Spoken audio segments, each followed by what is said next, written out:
Nous sommes dans l'international, mesdames et messieurs, et aujourd'hui nous avons le réel plaisir de recevoir Jacques Ndala, qui est chargé de la jeunesse d'ensemble. Et avec lui, comme vous savez, l'esprit de l'international, nous allons nous ouvrir, parler un peu de la jeunesse dans la politique. Quel est le poids de la jeunesse dans la politique? Est-ce que les jeunes dans le monde servent-elles ou servent-ils de marchepied à nos politiques?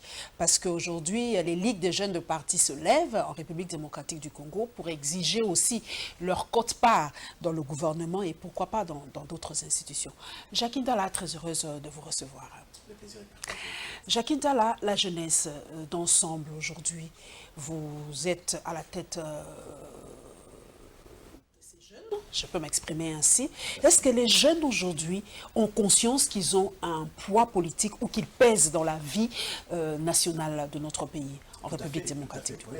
Vous savez, depuis un certain temps, ce sont les jeunes qui se sont levés pour dire non, non à ce régime dictatorial, à cette mafia d'État. Ce sont les jeunes qui ont risqué. La preuve est que tous ceux qui sont tombés lors des différentes manifestations organisées pour réclamer le respect de la Constitution, pour que Kabila ne puisse pas briguer un troisième mandat, pour que les élections soient tenues pour machine, et ainsi de suite.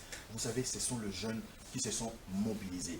En fait, le plus grand problème ici, c'est au niveau de la classe politique, hein, qui souffre de cette crise, n'est-ce pas, de conflit de génération. Et cela est tout à fait légitime. Et en cela, les jeunes, la jeunesse a une responsabilité pertinente face à elle-même et face à l'histoire. Aujourd'hui, vous êtes là, Jacques Ndala, vous vous battez. Est-ce que vous sentez, vous, être un marchepied de quelqu'un? Parce qu'aujourd'hui, nous sommes dans les réseaux, toi et moi, et beaucoup vous accusent que vous soutenez Moïse Katumbi. Moi, je ne mâche pas mes mots, hein, c'est Congo Web, la force de Congo Web aussi, que vous êtes là à cause de l'argent des Katumbi. Et parce qu'à un moment, je vois même que vous postez des photos que vous étiez avec Kabila à un moment. Et aujourd'hui, vous êtes avec Moïse Katumbi. Et les mauvaises langues disent que c'est pour son argent, tout simplement. Bien. Là c'est moi personnellement. Exactement. Je crois que Jackie, je suis très mal placé pour parler de moi. Et comme c'est une question directe, je me trouve dans l'obligation de donner la réponse. Madame Kimutu, vous devez savoir que quelqu'un qui était proche des Kabila, quelqu'un qui pouvait aujourd'hui prendre un bout de papier, écrire et demain recevoir plus de 10 000 $, quelqu'un qui était maître des cérémonies de la famille présidentielle ici dans ce pays, vous savez ce que ça veut dire. Au-delà de l'argent, au-delà des privilèges, au-delà des avantages, je crois que si c'était pour de l'argent, je n'allais pas quitter Kabila. Je n'allais pas quitter Kabila. Et le président Moïse, je crois qu'il le sait, parce qu'il était dans le meilleur du pouvoir. Je suis un peu comme lui, voilà, donc quelqu'un qui était gouverneur d'une province si riche et qui prend le courage de dire non, ça suffit. Et je crois que c'est ce courage-là que nous avons. Si Katumbi a l'argent et qu'il pense qu'il va le partager avec Jackie, avec Patrick, avec Nono, avec Simon, avec Franck, il peut le faire parce qu'il l'a fait avant même de venir dans l'opposition. Là n'est pas un débat. Jackie est fier de sa lutte, son combat. Je le dis tout le jour. J'étais pas malheureux, j'avais un bon travail. J'étais cadre à la radio-télévision nationale congolaise où j'ai géré un secteur et les privilèges, je les avais, les contacts, je les avais, cartes de visite énormément. Mais c'est le changement, le militantisme pour le changement que nous a fait tourner les dos à Kabila, parce qu'il a mal géré le pays et qu'il n'avait plus, n'est-ce pas, une vision comme celle que nous l'avions à l'époque où on les soutenait. L'international, c'est nous ouvrir dans le monde. Aujourd'hui, nous côtoyons les jeunes du monde entier à travers le net. C'est la toile aujourd'hui, comme on l'appelle. Mais est-ce que vous sentez, vous, Jackie, ici à Kinshasa, que les jeunes d'Europe, les jeunes d'Amérique, les jeunes d'Australie, qui sont d'origine congolaise, contribuent aussi à l'essor de ce pays où est-ce que vous sentez leur poids aussi ici, Jackie? Je vais aborder dans les deux sens. C'est vrai qu'il y en a qui sont conscients, sincèrement, parce qu'il faut partir sur le plan du réveil. Moi, je crois que ce pays a connu 3 moments forts, 3 temps forts au niveau de réveil. Il y a le réveil à l'époque de l'indépendance, avec la série Lumumba, Kamitatou, Tchombe, Dalula. Ces gens-là ont amené un réveil pour réclamer auprès du Belge que nous devions devenir un pays indépendant. il devait nous laisser gérer notre pays. Même si, il faut le dire, en tant qu'intellectuel, le moment n'était pas propice, parce que vous vous rappelez, à l'indépendance, les Congos n'avaient pas... 9 à 10 intellectuels, à Alors, peine. Universitaires, pardon, pas intellectuels, universitaires. universitaires. C'était pas normal. Je crois qu'il fallait que ça se prépare pour que les choses se fassent bien. Moi, j'ai toujours dit d'ailleurs, avec l'étendue physique de notre pays, 3 456 000 km², je crois que si on avait une nation multicolore, comme l'arc-en-ciel, ça allait être encore génial. Parce que, vous savez, qu'on le veuille ou pas, à un moment donné, il faut voir ce que le monde vit aujourd'hui, la mondialisation, l'unification de tout.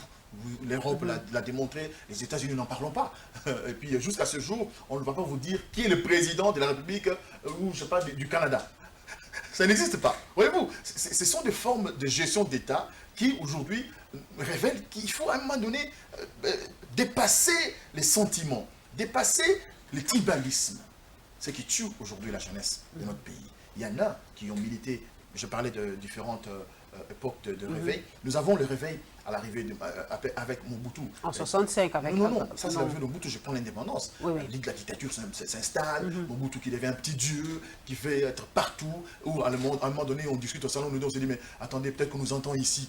C'était trop fort. Et Tshisekedi qui se révolte. Parce que Tshisekedi, feu Etienne, était dans les merdes du pouvoir. Il était le concepteur même du manifeste de Lancelé qui mettait en place le mouvement populaire de la révolution. Donc, c'était... Après, il s'est dit, non, mais c'est vrai, là, on est en train de partir droit dans le mur. Et il se rétracte. Ça, c'est aussi le second réveil. En 1982, voilà. Il faut le préciser. La lettre de 13 parlementaires. Voilà, 13 parlementaires, évidemment incarnée par Etienne Tshisekedi. Ça, c'est le second réveil. Où des gens voulaient les changements. Ils voulaient vraiment que les choses changent. On pensait à la démocratie avec les vents de la perestroïka, n'est-ce pas? Ça, c'est le deuxième. Le troisième, c'est celui qui incarne la jeunesse congolaise aujourd'hui. Avec l'arrivée de M. Laurent Désir Kabila, qui, je ne sais pas si aujourd'hui on peut dire heureusement ou malheureusement après sa mort, c'est un jeune monsieur qui prend le pouvoir à 29 ans, madame.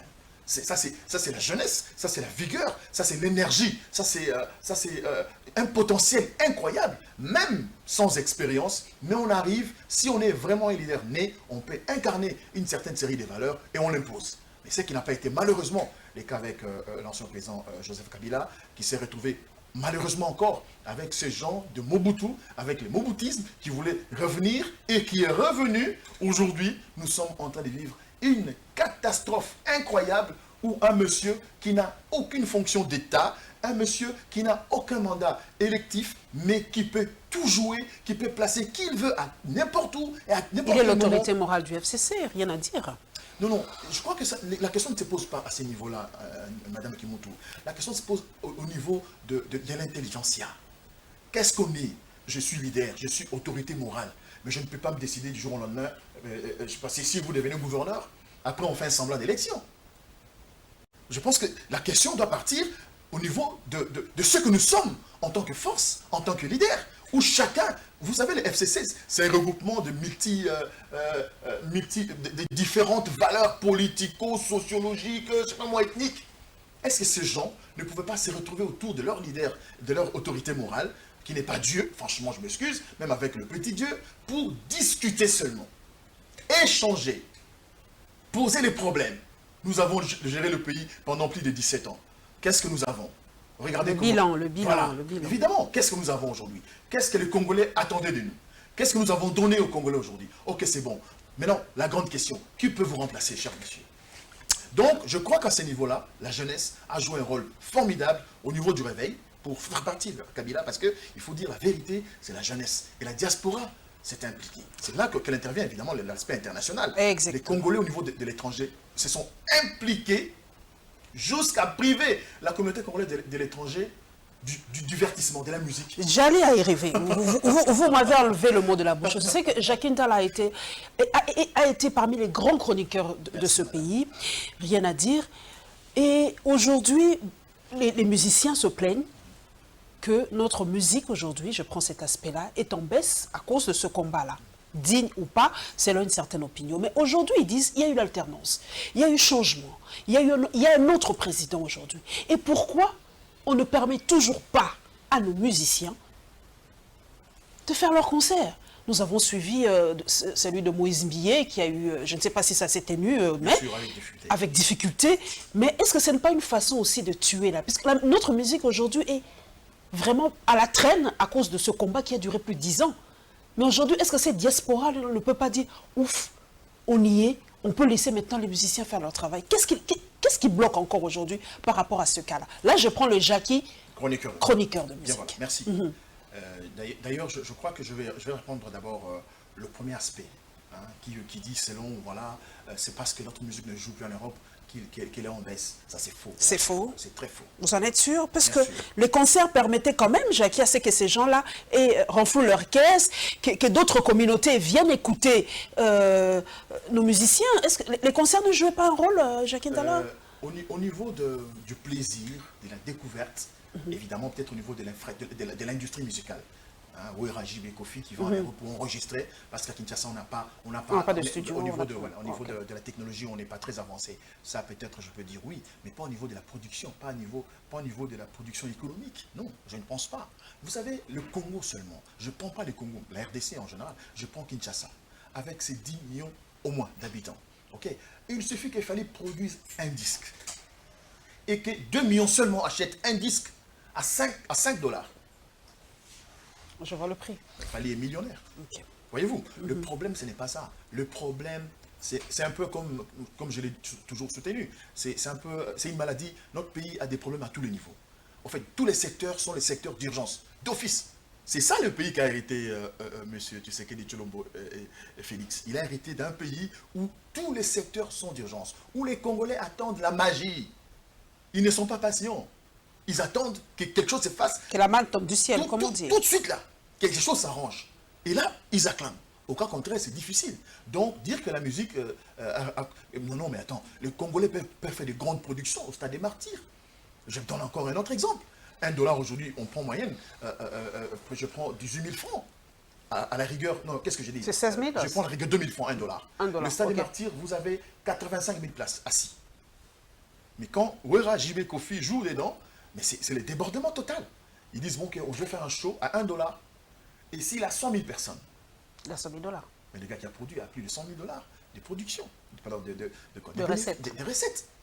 C'est le problème économique, le social, les coûts d'achat, comment on appelle ça en économie, j'ai oublié. Le prix d'achat de la population, le panier de la ménagère. Combien on paye Jackie à la fin du mois?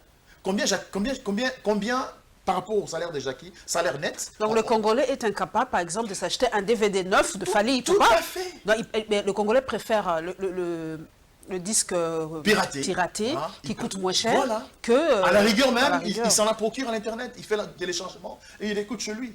Il emmagasine la musique dans l'ordinateur. Il appauvrit, on voit ça avec nos artistes. Il n'appauvrit pas, il est déjà pauvre, le Congolais est pauvre. Je vous dis, madame, excusez-moi, ça va faire mal, mais ils savent que c'est vrai. On n'a pas un artiste musicien congolais riche. Mais fallait quand même classer parmi les 10 riches d'Afrique, en fait, en Afrique. Hein. Ah. Moi, j'ai vu Forbes. Un instant. Quand on parle de riche, okay, la notion de la richesse, c'est peut-être ça. Ce n'est pas seulement avoir un compte en banque de millions. Et ces millions, qu'est-ce qu'elles font au niveau de la fiscalité, la fisc nationale? Il faut qu'il fallait payer des taxes. Est-ce qu'il fallait le faire? C'est ça, quand on parle de la richesse, c'est celle-là. Ok.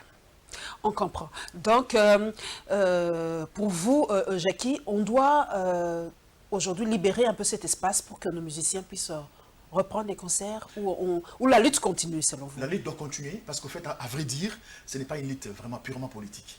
Il y a beaucoup de choses. Nos artistes ont véhiculé énormément d'antivaleurs. D'insanité, selon vous, des antivaleurs? Pas seulement d'insanité, je parle d'antivaleurs en général.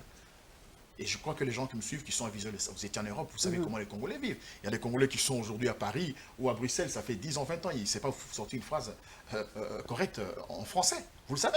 Parce qu'il est tout le temps soit à Matongé, soit Château Rouge. Il se retrouve dans ces méandres de Congolais, dans une confusion totale, sans savoir qu'il est dans un pays, il est expatrié et qu'il devait, n'est-ce pas, s'adapter.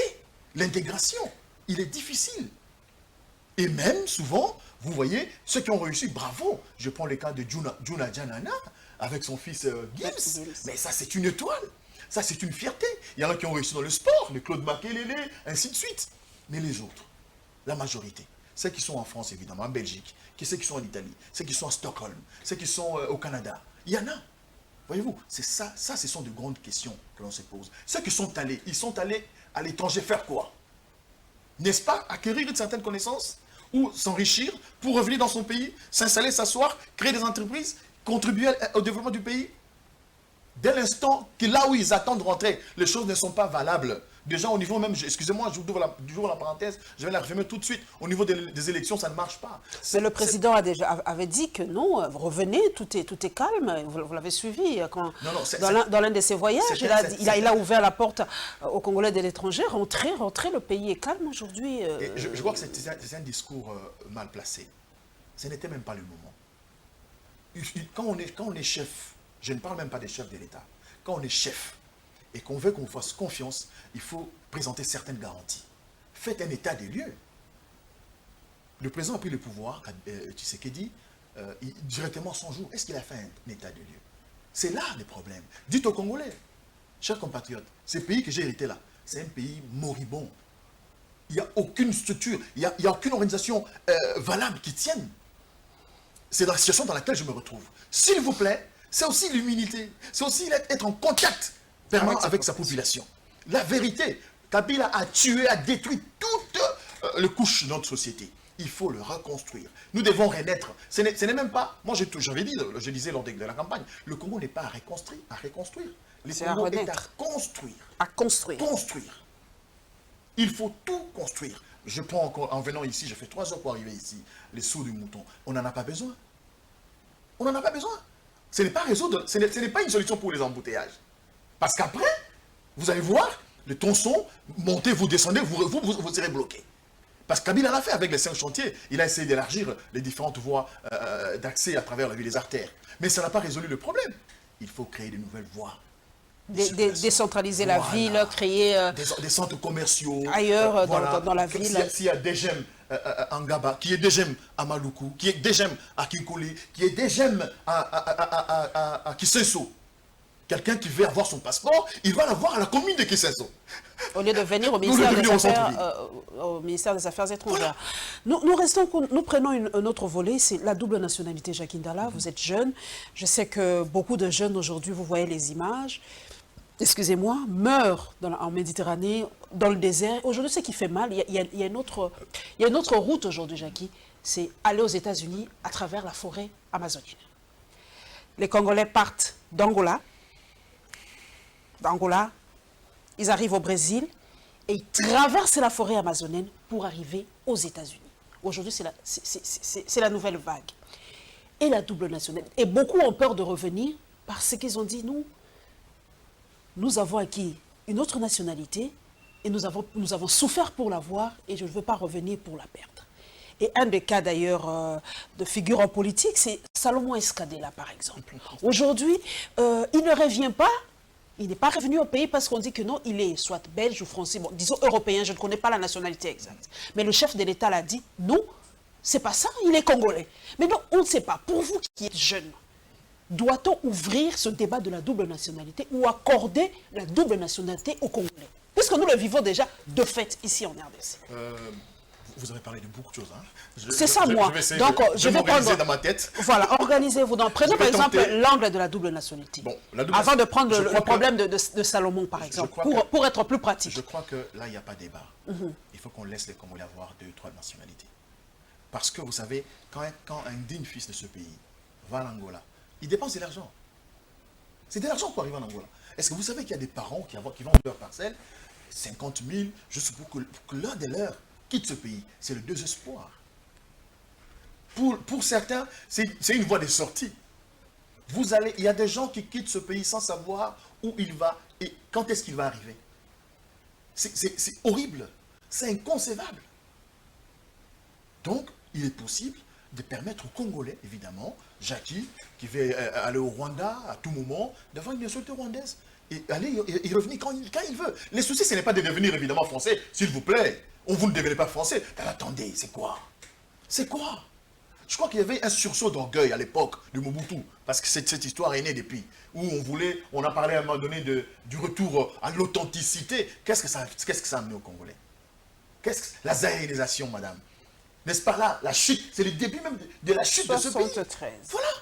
Ce Congo a commencé à connaître ces différentes difficultés historiques à partir de cette date-là.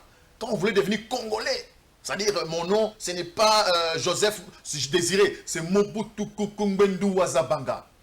Et qu'est-ce que ça a changé? Mais oui, en même temps, le monde évolue. Nous sommes dans un monde à perturbation. Il y a tout ce qui peut arriver à tout moment. Nous sommes influençables, nous, Congolais, Quinois. Nous sommes complexés. Il n'y a même pas de débat là-dessus. Et le cas de Salomon, Dieu merci. Dieu merci parce que Salomon, il dit qu'il est le président du PND, mon parti politique. Aujourd'hui, je crois qu'il n'y a pas aussi débat là-dedans. Parce que le chef de l'État, qui est donc le garant des institutions, celui qui est magistrat suprême, l'a dit ouvertement que c'était son frère et qu'ils étaient proches. Et je ne pense pas qu'aujourd'hui Salomon était proche à Félix Tshisekedi parce qu'ils étaient membres du bureau du tout-puissant Mazembe ou parce qu'il s'est retrouvé au rond-point Willery. Salomon est le gars qui a participé, qui a contribué à toute forme de négociation depuis, qui a organisé Jean Val. Il y est pour quelque chose. Je crois qu'aujourd'hui, le président Félix peut le dire à haute voix, même s'il n'a pas eu le temps de le dire. Salomon a influencé beaucoup de choses, à un certain niveau. Vous savez, Salomon, il crée ensemble avec le fondateur du PND, un parti qui participe pour la première fois à une compétition électorale et se retrouve avec plus de 20 députés nationaux et provinciaux. C'est une fierté. Salomon est une fierté. Je ne viens pas faire les dialogues ici, je parle avec des preuves. C'est un monsieur qui a su se construire, qui a su se battre, qui a su se positionner, qui a pris l'engagement de combattre aux côtés de Moïse Katumbi, évidemment, ensemble avec l'UDPS. Je parle maintenant là de Tshisekedi le père, à l'époque de négociations de la Senko. L'avenir de la Mouka, Jackie, aujourd'hui, il y a un méli-mélo, il y a un cafouillage au sein de la Mouka. Il y en a même qui ont déjà prédit la fin de la Mouka. Est-ce que vous sentez encore membre de la Mouka aujourd'hui? Oui, je vais choquer les esprits des gens. Je suis quelqu'un, les gens disent que je suis brutal, je suis direct. Je crois que si c'est un défaut, malheureusement pour moi.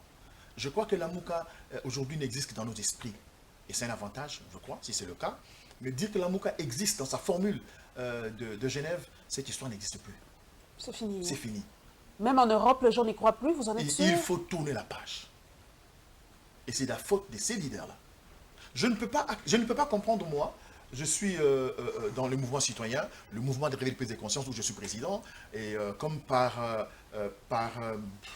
la lutte, je suis découvert par M. Katumbi, qui me sollicite pour intégrer Ensemble pour le changement. Je participe au premier congrès d'Ensemble à Johannesburg. Je rentre, je suis nommé secrétaire général adjoint chargé de la jeunesse. Et on prépare l'arrivée de Katumbi. Kabila empêche Katumbi de pouvoir rentrer au pays, participer à la compétition électorale. Katumbi choisit de soutenir Martin Fayulu pendant qu'il soutenait Félix Tshisekedi. Katumbi est le seul leader de la Mouka qui s'est mis en t-shirt 04, qui a déployé son petit cerveau, excusez-moi les termes entre guillemets, pour parler avec sa base dans les 4 langues nationales, disant, demandant, suppléant de pouvoir voter M. Fayulu Madidi président. Et cela a été fait, au-delà de la tricherie, au-delà de tout ce que les gens peuvent dire. Katumbi, au-delà de cet aspect des choses, qui a contribué financièrement, qui a envoyé un avion pour pouvoir assister, que notre candidat à la Mouka réussisse, c'est ce qui a été fait.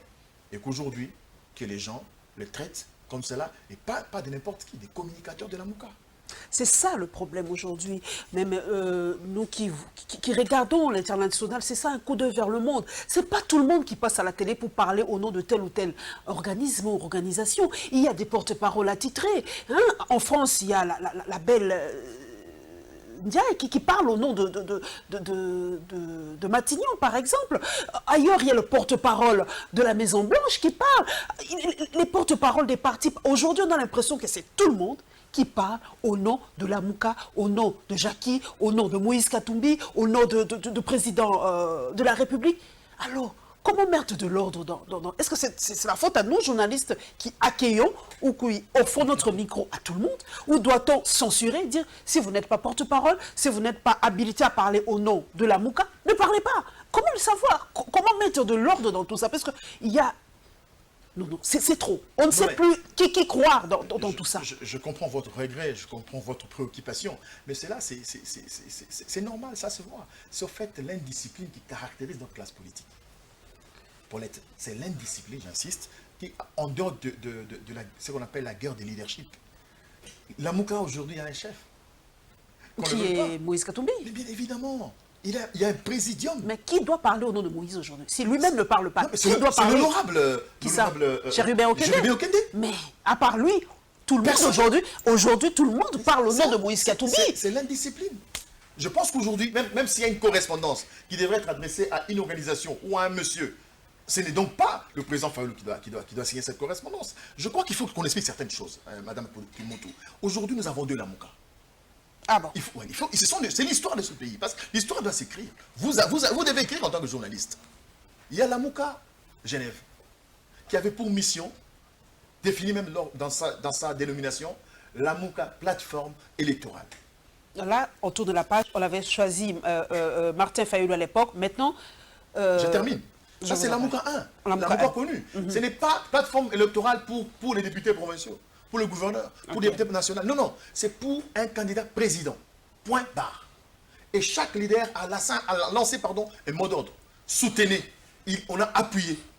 La première mission de la Mouka, plateforme électorale, c'était faire échec au candidat de Kabila. Mission accomplie. Deuxième mission principale, c'était que Martin puisse passer. Et le président Martin a été élu largement. Même s'il y a eu tricherie. Alors, point barre. Ces leaders se retrouvent. Ils disent, ok, c'est bon, les élections, ainsi de suite. Qu'est-ce qu'on fait? On passe à l'Amouka, plateforme politique. Et cette plateforme politique, l'Amouka, a une mission qui est définie dans sa dénomination. Plateforme politique, c'est la mission politique. Et cette mission politique a été confiée à un citoyen, un leader parmi les autres, qui est donc M. Katumbi Moïse. M. Katumbi Moïse n'est pas dans la lutte électorale, s'il vous plaît. C'est là qu'il y a confusion dans nos têtes. Mais par contre, il y a quelqu'un qui a été voté, qui est parmi les leaders de la Mouka. Et cette personne, c'est elle qui doit continuer les combats pour la vérité des urnes. Donc il y a deux combats, comme le disait Monseigneur Mosengo, il y a convergence parallèle. Donc l'un doit continuer sa bataille de la vérité des urnes, mais pas en tant que président de la Mouka. Tout à fait. Peut-être qu'il le fait en tant que président élu, oui. Mais il ne doit pas engager la Mouka. C'est dans ce sens-là. Un instant, j'expliquais l'idéal. Qui aujourd'hui, le combat de la vérité des urnes, parce que c'est de ça qu'on doit parler. C'est un combat qui doit incarner tout citoyen congolais qui s'est vu voler sa victoire le 30 décembre 2018 par Kabila et Tshisekedi. C'est les Congolais. C'est les Congolais qui a élu, qui a voté Martin. Et Martin incarne ces Congolais-là. Il incarne cette victoire. Ce n'est pas Jean-Pierre Bemba qui a été élu, madame. Ce n'est pas Moïse Katumbi qui a été élu. C'est Martin Fayoulou, point barre. Martin a l'obligation, il a des devoirs politiques, de pouvoir fédérer. Être capable en tant que leader de mobiliser d'abord lui-même. Je parle ici de Martin Fayoulou, président élu. S'il vous plaît, je ne parle pas de Martin, porte-parole de la Mouka, leader de la Mouka. Il faut faire le distinguo. C'est un monsieur qui a été élevé à un rang que personne ne peut contredire. Même si Martin doit entamer des négociations. Je crois qu'aujourd'hui, si Martin doit entamer des négociations, il faut qu'il ait un poids politique. Le poids politique de Martin n'est quand? C'est quand il est capable de mobiliser, de fédérer, mettre tout le monde d'accord. Ce qui n'a pas été le cas, malheureusement. On arrive maintenant au niveau de la plateforme politique. Mais évidemment, il y a un présidium, mais il y a un coordonnateur. Sinon, on l'aurait appelé porte-parole ou on l'aurait appelé président de la Mouka. On dit non, non, c'est les coordonnateurs. Qu'est-ce que ce monsieur fait? Il coordonne toute la vision politique. Ce n'est plus la vision électorale. Donc aujourd'hui, vous avez l'impression, Jacques Ndala, que Martin Fayoulou évolue en élection libre sans associer le président de la Mouka, le coordonnateur de la Mouka. Ce n'est pas l'impression que j'ai, mais c'est ça que je vois, malheureusement, avec ceux qui l'entourent immédiatement. Parce qu'il faut dire, moi j'étais aussi très proche de Martin. Mais c'est quand ses proches ont commencé à s'attaquer directement au président Moïse, je me suis rétracté, j'ai dit, j'ai sursauté. Il y a un problème, quoi. Qu'est-ce qui se passe? Et c'est la question qu'on se pose jusqu'à ce jour. C'est pas la guerre des égos, des leaderships. Et c'est toi, Jackie, tu t'engages dans ce combat qui n'est pas le tien. Est-ce que ce n'est pas un combat entre Moïse, tout simplement, permettez-moi de les appeler par leur prénom, Bien entre sûr. Moïse et Martin, tout simplement? Et pourquoi toi, tu t'immisces dedans? Ça, c'est génial. La question, elle est formidable. J'ai mis mix parce que j'ai reçu mission, moi, Jackie, le petit Jackie là, a reçu mission de Moïse, le grand Moïse, de soutenir le grand Martin. Je peux même dire qu'il nous a été imposé. On n'est pas passé. Il y avait une élection. Est-ce qu'on nous a réunis pour nous dire, bon, ensemble, on vote qui? Nous, on savait qu'on avait un partenaire qui était Félix Tshisekedi, jusque le même jour. Et le président, Moïse l'a manifesté dans la salle. Je ne suis pas d'accord avec ce qui s'est passé. Le président Félix dit à Moïse, non, non, on y va. Le changement passe par Martin Fayoulou. Vous vous rappelez de ce mot? Mais non, on nous appelle. Jackie, ok, c'est bon, mobilisez la jeunesse, allez, faites campagne, battez campagne pour Martin Fayoulou. À vos ordres, disciplinés. Et quand ça ne va pas, vous voulez qu'on croise les bras? Si on n'ose pas les tons, on est lâche. Et moi, je ne suis pas de cette race-là. C'est vrai qu'en Europe, la jeunesse passe par les partis politiques. Hein. L'éducation de la jeunesse passe par les partis politiques. Non, pas nécessairement. Je vois, Ben oui. même Macron n'est pas sorti de la cuisse de Jupiter. Pas nécessairement. Il passe aussi dans les écoles des partis. D'abord, dans certains cas. D'abord, les associations de jeunes. Voilà, des jeunes, des partis et tout ça. Et puis on remonte. Mais aujourd'hui, on a l'impression que les jeunes tombent dans la politique comme des mouches dans du lait. Est-ce que tous les jeunes, aujourd'hui, Jackie Ndala, doivent s'intéresser à la politique? Parce qu'aujourd'hui, on a l'impression que pour réussir dans la vie, vous êtes jeune, que pour réussir dans la vie, il faut faire la politique. Comme Jackie est là, comme Jackie côtoie Moïse Katumbi, comme Jackie côtoie aujourd'hui les grands, ben je dois faire la politique. Il n'y a pas autre chose pour que les jeunes puissent réussir dans la vie. C'est ça le message aussi de vous jeunes que vous devez lancer aux jeunes aujourd'hui. Tout le monde ne peut pas être député, tout le monde ne peut pas côtoyer Moïse Katumbi, tout le monde ne peut pas... Malheureusement, chère Paulette, malheureusement, ce n'est pas l'impression, mais c'est la réalité. Ici en RDC, hein, bien évidemment. pas ailleurs. Nous parlons de notre pays, malheureusement. C'est ici, c'est comme ça. Moi, j'étais journaliste, j'ai gagné bien ma vie, vous le savez, je pense. Je suis parmi ceux qui ont fait des grands événements dans ce pays. J'ai posé, ma petite voix là, elle a fait la promotion de toutes les télécommunications à leur naissance dans ce pays. Même si je ne savais pas que c'était ma voix. Sans exception, toutes. J'ai participé à toutes, à leur lancement, à leur campagne de marketing. Mais qu'est-ce que l'État congolais a garanti sur le plan de l'organisation? On a parlé l'année passée, je ne sais pas, la législative passée de la sous-traitance. Aujourd'hui, une entreprise télécom ou une brassicole qui se retrouve dans un média, cette émission, vous avez un gros sponsor là-bas, qu'est-ce que vous gagnez? Vous le savez. C'est au niveau de l'organisation, ça ne va pas. Et c'est le ras-le-bol qui nous pousse à venir. On est en dedans, politique, bien sûr. pour arranger, parce que les évidemment, situations. tout part de là. Vous avez vu le sport? La RDC, ça ne marche pas. On est en pleine Coupe d'Afrique des Nations. Ça ne marche pas. Ce ne sont pas les joueurs. Ce n'est pas l'entraîneur, le pauvre. C'est l'organisation politique. C'est le politique qui prend les choses et qui fait les choses mal. Au fait, tout le monde sait qu'évidemment, la politique dans notre pays, c'est une mafia. Et la jeunesse est consciente. Elle le sait. Regardez un peu le cas. Je vais aller vraiment droit au but parce que je suis leader, c'est vrai, politique de jeunes, mais j'observe un peu partout. Moi, j'étais le premier président de la Ligue de jeunes de la CCI, le parti à Lambert Mende. Nous avons organisé cette jeunesse à ce niveau-là. Nous avions des ambitions.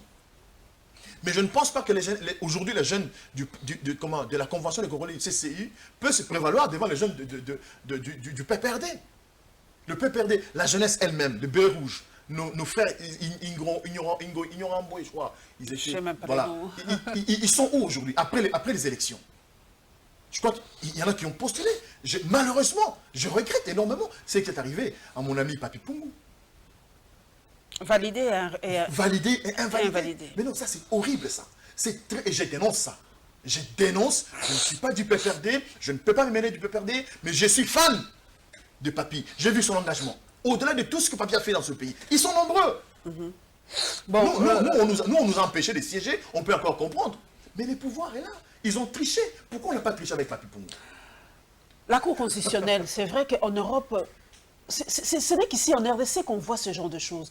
En tout cas, aux États-Unis, je ne sais pas. L'international, c'est ça. Je n'ai jamais vu une Cour qui valide, qui réinvalide, qui valide. Or que la Cour constitutionnelle, c'est le dernier recours, le dernier rempart. Mais aujourd'hui, pour vous, est-ce que vous y croyez encore à la Cour constitutionnelle aujourd'hui? L'international, c'est ça. Parce que vous venez de le dire vous-même. L'international, c'est ça. L'international, madame, dans votre show, c'est un peu la confusion. Parce que vous partez de la France, de la Belgique, des États-Unis, du Canada. Je regarde un peu les autres. Vous voulez comparer, vous deviendrez folle, madame. Mais non, mais le Congo n'évolue pas en vase clos, parce que j'essaie de voir, on n'invente pas la roue, Jacques Ndala, on n'invente pas la roue. On va voir le positif chez les autres. Mais ça ne se fait pas comme ça chez les autres. Pourquoi chez nous, on tolère certaines choses ici? C'est la faiblesse de cette population qui accepte n'importe quoi. En France, vous votez de 6h à 18h. Et à 20h, il y a des résultats. Vous avez les présidents. Voilà, exactement. C'est l'international. Oui. Et ici chez nous, excusez-moi, il y a un problème. Là, au niveau des gens qui gèrent ce pays, il y a un vrai problème. Les gens qui ont le privilège, malheureusement, de nous gérer, ne nous aiment pas. Ils ne nous aiment pas. Madame, je vais vous ouvrir une parenthèse. En 2 minutes, nous sommes à la fin. Malheureusement, La télé, c'est la terre. C'était tellement intéressant, l'émission. Je ne peux pas comprendre, moi, qu'on refuse de laisser les citoyens congolais se choisir leurs dirigeants. Et on va jusqu'au niveau de l'Assemblée nationale, où on impose une candidate. S'il vous plaît, c'est la représentation nationale. Vous laissez ces gens-là, dans leur libre conscience, se choisir qui va le diriger. C'est la honte. C'est la honte. Jacques Ndala à la télé, c'est l'État. Merci Maurice Gigandou, merci à vous. Vraiment, le sujet était tellement passionnant, on n'a pas vu le temps passer. Je crois que la porte sera ouverte avec Jackie. Nous allons reparler un peu de cette jeunesse parce que nous oublions souvent l'apport de cette jeunesse. Et j'ai d'ailleurs lu que la Ligue des jeunes de l'UDPS demande, entre guillemets, qu'on leur accorde un poste au prochain gouvernement parce qu'ils ont lutté. Elle ne peut pas demander, c'est d'office, c'est leur droit. Voilà, donc ils ont lutté, ils ont participé, ils ont mouillé le maillot, comme on dit, pour qu'il y ait cette alternance. Donc nous espérons vraiment que cette fois-ci, il y aura vraiment des nouvelles têtes au sein du gouvernement et que nous pourrons avoir nos Macron, nous pourrons voir nos Sidit, nous pourrons voir nos jeunes aussi briller dans les nouvelles institutions. Merci à vous, mesdames et messieurs, et nous prenons rendez-vous. Au revoir, la prochaine fois.